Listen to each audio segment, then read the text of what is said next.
Ladies and gentlemen, welcome back to the channel. My name is Travis and this is Bacon and Backpacking. Behind me I have my buddy Bryon. He's joined me on quite a few trips at this point. So we're spending the next 4 days in the Adirondack Mountains in New York, more specifically the High Peaks Wilderness. There was a blizzard that dumped probably 2 feet of snow at some of the lower elevations like where we're at right now, and then who knows, you know, up on the high peaks. Today is Saturday. Monday is April the 8th, which is the total solar eclipse. So we're actually going to be up on top of a mountain watching the total solar eclipse up here in the Adirondacks.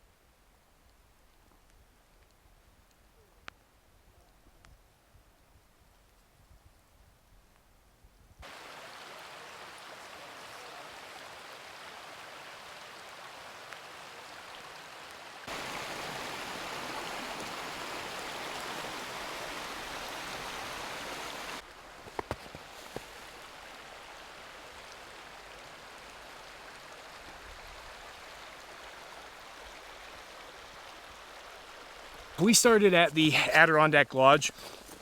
We're hiking counterclockwise.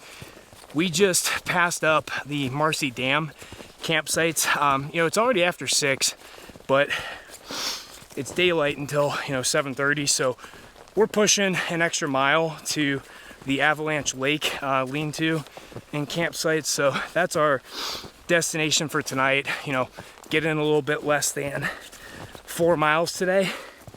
Post up there, and then tomorrow's the big day. We're gonna be going by Avalanche Lake, Colden Lake, and then we're gonna be starting our ascent up to the high peaks.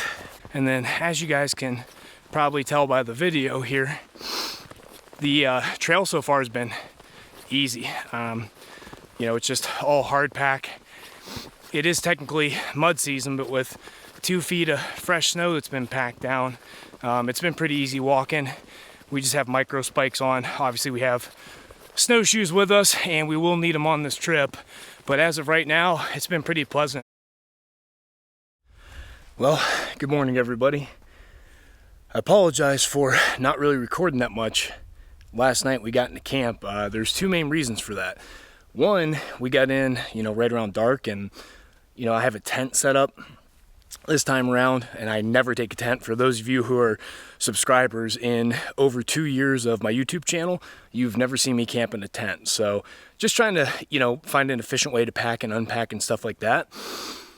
And then also, the second biggest reason I didn't record is because my biggest fear that I've ever had while backpacking finally happened last night, and that is, as soon as I got into camp, I got really bad diarrhea.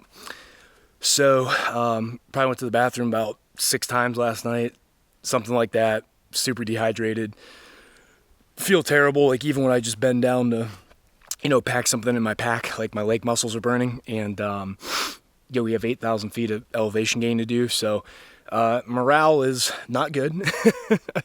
But, you know, I don't quit on anything. So we're still going to get a good trip out of this, and I'll kind of show you guys around camp real quick. All right, so right off the rip, you guys are going to notice this is not an ultralight backpacking trip, okay?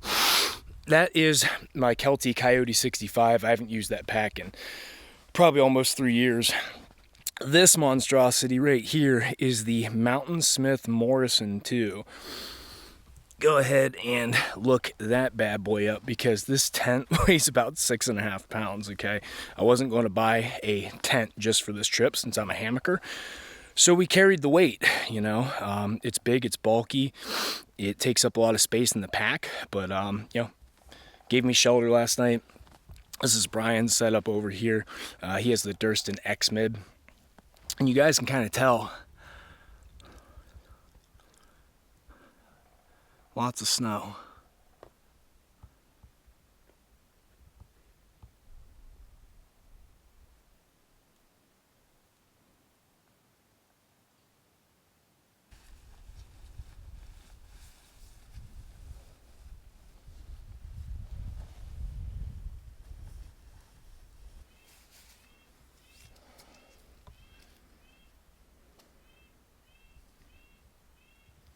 All right. right, ladies and gentlemen, we are snowshoes on and Oscar Mike for day 2, so see what the day brings us. I think we got somewhere around 10 miles today, but a whole lot of climbing.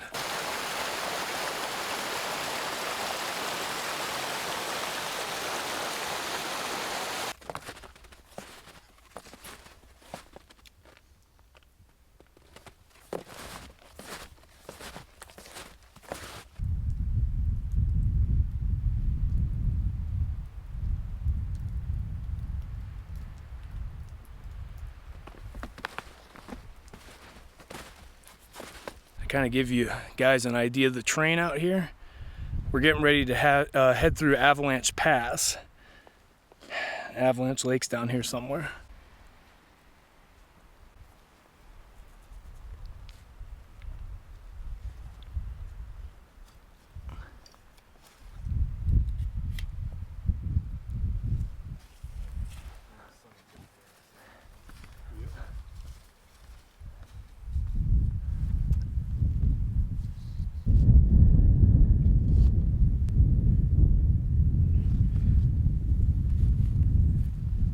Well guys, what do you think of Avalanche Lake?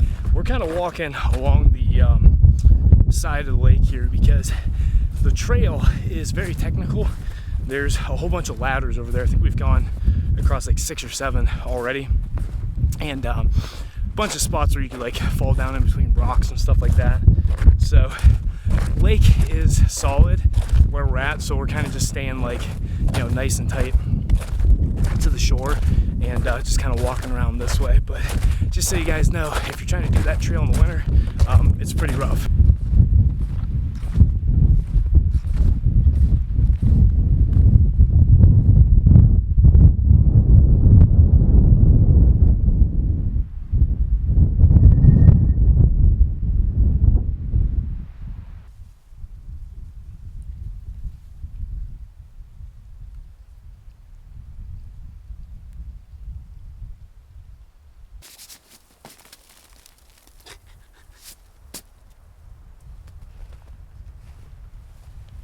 Well guys, chugging along.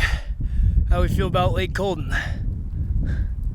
Pretty cool, blue skies. Hope it stays that way when we get up on a peak here.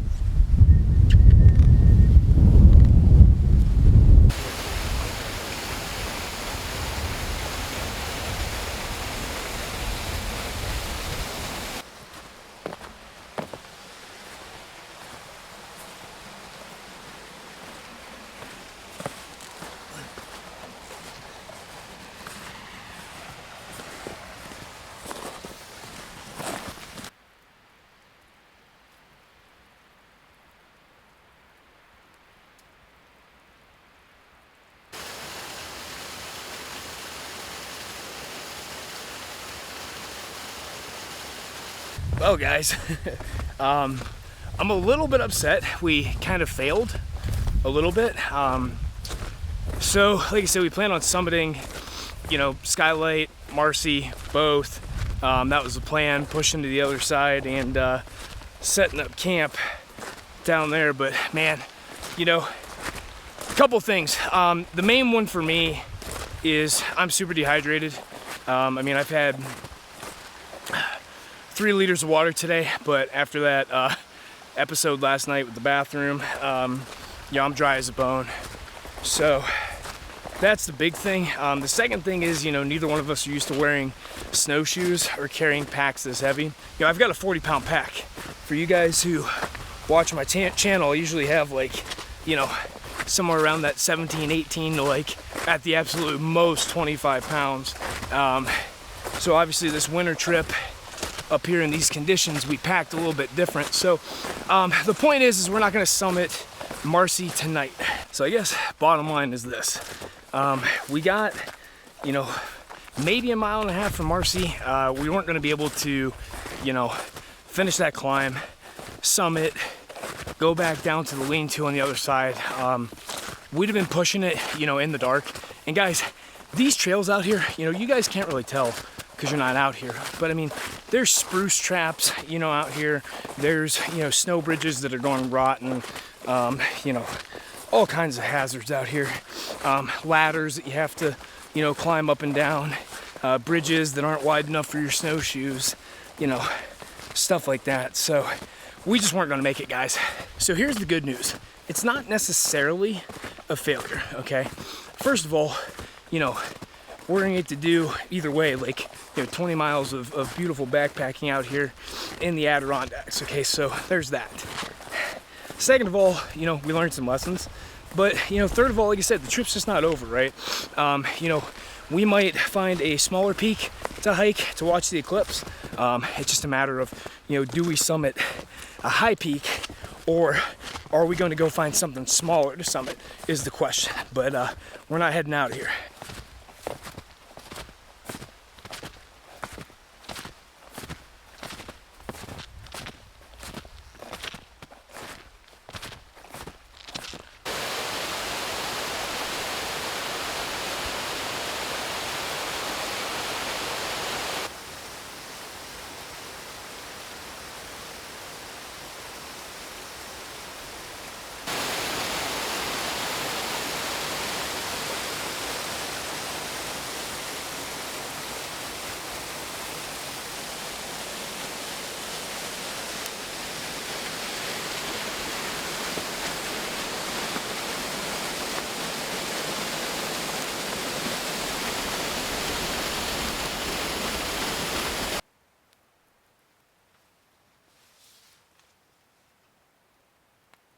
So, like I said, even though trip didn't go 100% according to plan, I'm still having fun. Avalanche Lake and Colden Lake were absolutely beautiful.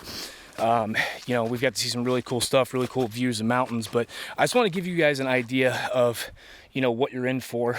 You know, there's 3 or 4 foot deep drifts of snow, which I'm pretty sure my tent is sitting on. I'm pretty sure Bryon's tent is sitting on. As you guys can see, we tried to smash everything down with our snowshoes, which I did over here. And then as soon as I took my snowshoes off, you just end up post-holing straight through. I kind of started, I was like, oh, I'm gonna dig that out with the shovel. I was like, nah, screw that. I found a spot with a little bit less snow, and we moved down here, and I'm just kind of gingerly taking care of everything over here. But if I get up in the middle of the night, I think I put my snowshoes on, you know, I don't feel like falling through to my knee or my hip. So we'll take a look at some of my gear. Like I said, this is a Mountainsmith Morrison 2 freestanding tent. Good tent if you're, you know, car camping or something like that. It's very spacious. I actually really like it. But, you know, it's over 6 pounds, so it's not really a backpacking tent. And that might be part of the reason, you know, why I don't really feel so hot today when hiking. I'm borrowing Sarah's Nemo Tensor insulated pad, and then under it there, you guys can probably see that very thin pad right there. That is an Outdoor Vitals pad. That adds about 0.5 R value. Like I said, I think the tensor is 4.2. So I'm sitting at, you know, 4.7 R value, something like that. Didn't have any issues, you know, staying warm last night, and last night was the coldest night. And then Bryon's over there in the Durston X-Mid. We'll go ahead and take a look at it real quick. It's the X-Mid 1. I know it's a really popular tent, so I might as well show it on the channel. But Bryon managed to pack his campsite down so good that he can walk in boots. It's a little icy. Yeah, it's a little icy, but it's packed down real good. But yeah, guys, that's the X-Mid for any of you who are wanting to take a look at that. Yeah, it's got enough room for you to sleep in. That's about it, huh? And then, guys, I brought this MSR snow shovel with me. Pretty cool tool.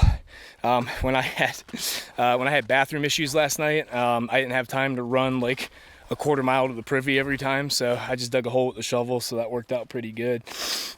Didn't bring snow stakes on this trip because, like I said, this is a freestanding tent, so to kind of make sure that the fly's doing what it's supposed to, I'm just using my trekking poles a couple feet down in the snow there, and that's doing the trick. Finishing touches on home for the evening and the trip. Warp On It Diamondback 0 degree top quilt. Got the pad straps on there. And I also have the Outdoor Vitals sleeping bag liner, just for a little bit extra warmth. Don't think I actually need it, but I'm using it for this trip just to check it out. It was like 20 bucks. So time to go down, get some water, and get some food.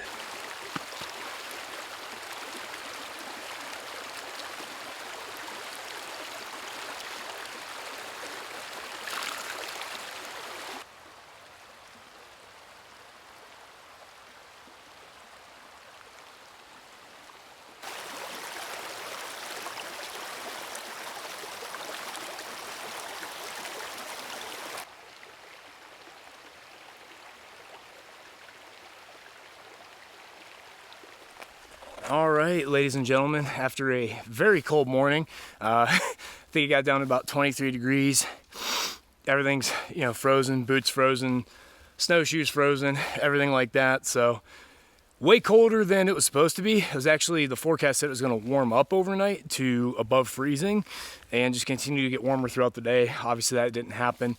So it is what it is, but we're ready to rock and roll. We're going to head back to Colden Lake and Avalanche Lake, and then when we get to a trail junction up there, decide if we want to go to like Phelps Mountain or Indian Falls.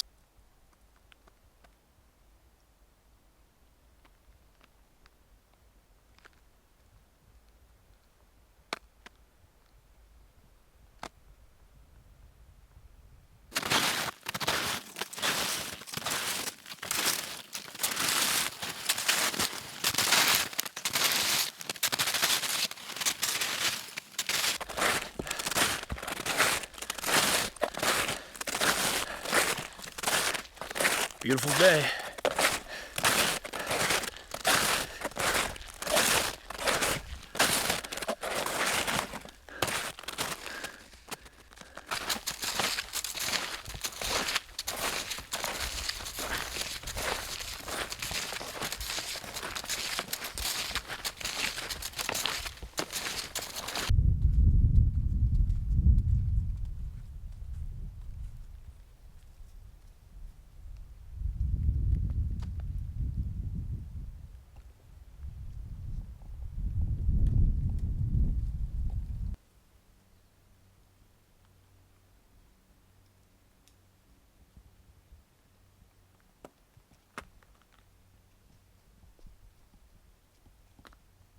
All right, everybody, made our decision. We're gonna go ahead and climb back up the hill that we just climbed down to get up to Indian Falls, and then we're gonna push on to Phelps for the Eclipse.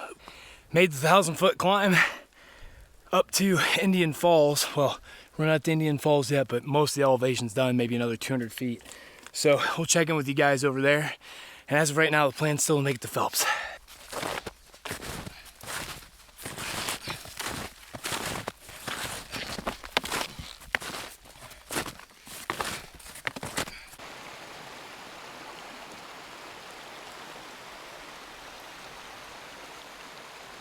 Got about 100 feet to go and we'll be at the top of Phelps. It was about 1,300 foot gain in a mile.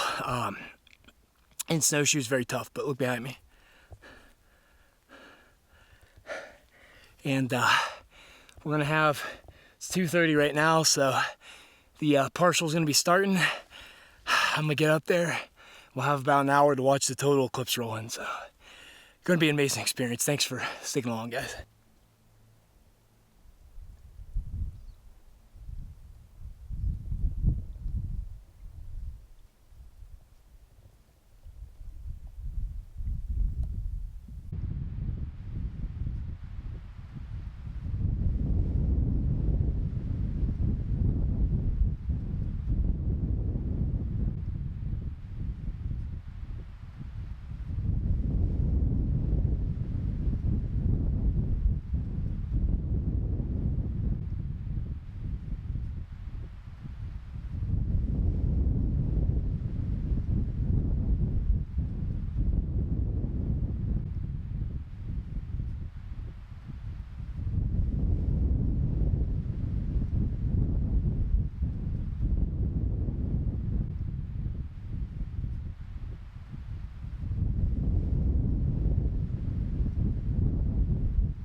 All right, ladies and gentlemen, we watched day turn into night and night turn back into day. Kind of give you guys an idea. All the way down in there is where we came from. That's Lake Colden. It's where we stayed last night. Made it all the way up to Phelps. That's Marcy over there. I think Algonquin, Colden. So pretty cool, guys, but we're gonna try to focus on getting back down this thing in one piece. So I would consider this trip a success. We got to see Lake Colden, we got to see Avalanche Lake and Avalanche Pass. And man, I mean, the mountains out here are, you know, amazing. They kind of come out of nowhere out here in the High Peaks Wilderness, like a lot of other places I've been. The mountains are much more like rolling and gradual, whereas here they just pop up out of the landscape like a pyramid, man. Obviously the snow, you know, makes everything beautiful. So I got a really nice winter snow trip in. So we did get to see the eclipse. We did get to summit one of the 46ers. A couple things didn't go, you know, according to plan, but overall, I mean, we're both alive and we got to do what we came out here to do. Really good trip. Really glad that I came. It was amazing to see the Adirondacks and obviously the eclipse, like once in a lifetime, you know, thing. But man, I'm hurting. I know Bryon is too. And, you know, just be aware if you're going to do something like this, be aware of, you know, the limitations of yourself and also your gear. Clothing's going to get wet. You're going to go from, you know, hot and sweaty to freezing cold. Everything you do is going to be harder. I mean, like I said, guys, just walking around camp, I have to have my snowshoes on or I'm going to post hole all around, you know, my tent. I keep my snowshoes right next to the tent. So you got to wake up, put on frozen boots, put on snowshoes, and then go use the privies. So everything's just harder. Let's kind of talk about gear a little bit. So guys, if you're in deep snow, I mean, you have to use snowshoes, okay? Both for your well-being and also the well-being of the trail.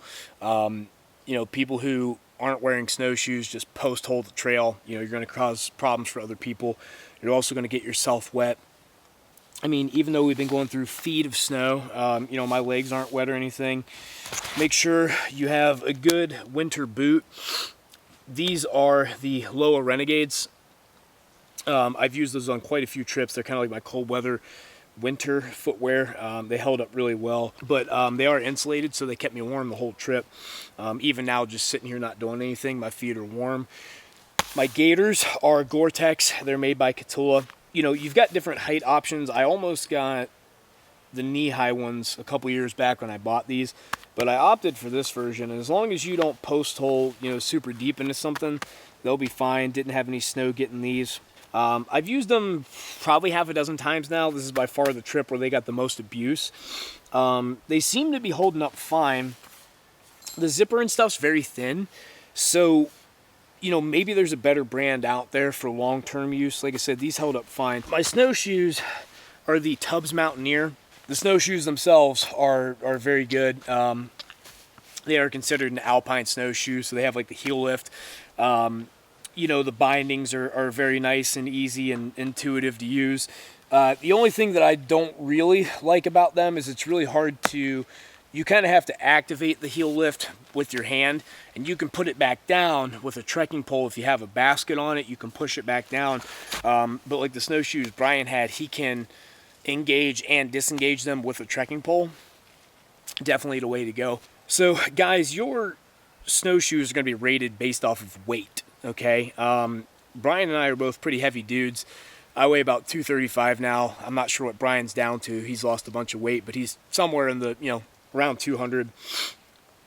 And every place you look, including the manufacturers, will tell you that at our weight, you should use a 30-inch snowshoe, and some of them recommend a 36. That was the biggest mistake of the trip. You know, I would have used something 25 or under.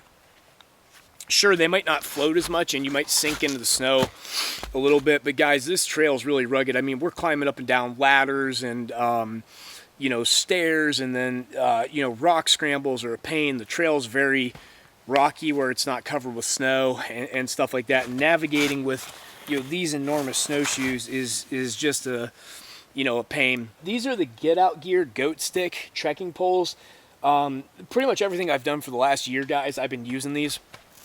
And I'll tell you what, man, on a trail like this, you're getting those poles stuck here and there, and there's force getting put on them that you don't mean to in all kinds of different directions. And there's definitely a couple times I felt those things. I'm like, oh man, I'm gonna snap them. And man, they've been going a year strong in mountains across various states, and in this deep snow. And I really like these things. They're carbon fiber.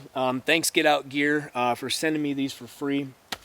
They sent me those along with their trekking pole chair, which obviously any chair is going to be useless out here. In 3 or 4 feet of snow, you're just going to sink down to the ground. But really happy with these. This Mountain Hardware, I believe this is their Summit pullover hoodie. Obviously, it's like a grid fleece. Guys, I've used this for everything on this trip. I've hiked in it and had it soaking wet from sweat hiking. Still kept me warm. I've slept in it every night, and I've also worn it around camp. I actually haven't put my puffy on once. I wouldn't go on my way to get it soaked, but I got it wetter than I should have, and it continued to perform, the entire trip. Stuff that I'm not thrilled with. I don't know if you guys can see it, but I'm actually sitting on a bear cam right now. First time I've used a bear can. Hate them. Hate them. They take up so much space in your pack.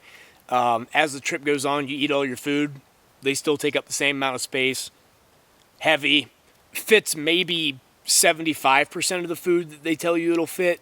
Like, this is a 4-day trip, but realistically it was about like 72 hours or so, right? I had to pack and unpack this thing like 12 times just to get all my food in it. They say it's meant for 3 to 4 days. It's probably ideal for 2 days, and you can stretch it to 3 if you're willing to play Tetris and just pound stuff in and out of there and just be frustrated every time that you're putting things in it or taking things out of it. As much as I hate to say it, I would size up on these as much as possible. Unless you're just doing an overnighter, I would just buy the biggest one they have. They've got 4 different sizes. I think this is the second smallest. I think it's the 425. I'm not sure if I'm getting that right, guys. But yeah, this thing's way too small for even like a 3-day trip. We talked to a ranger.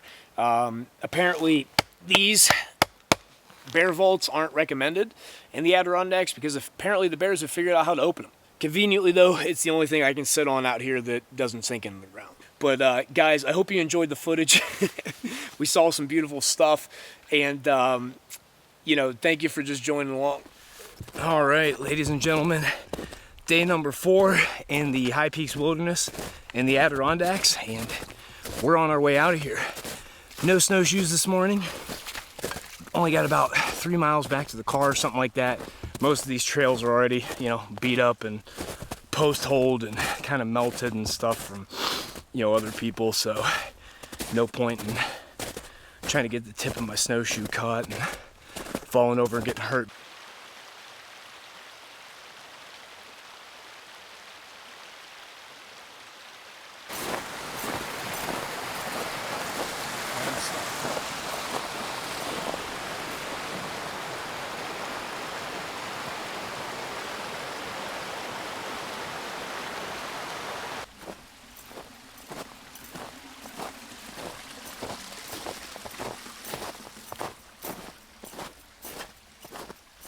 All right, ladies and gentlemen, that is what 4 days in the High Peaks Wilderness in the Adirondack Mountains looks like.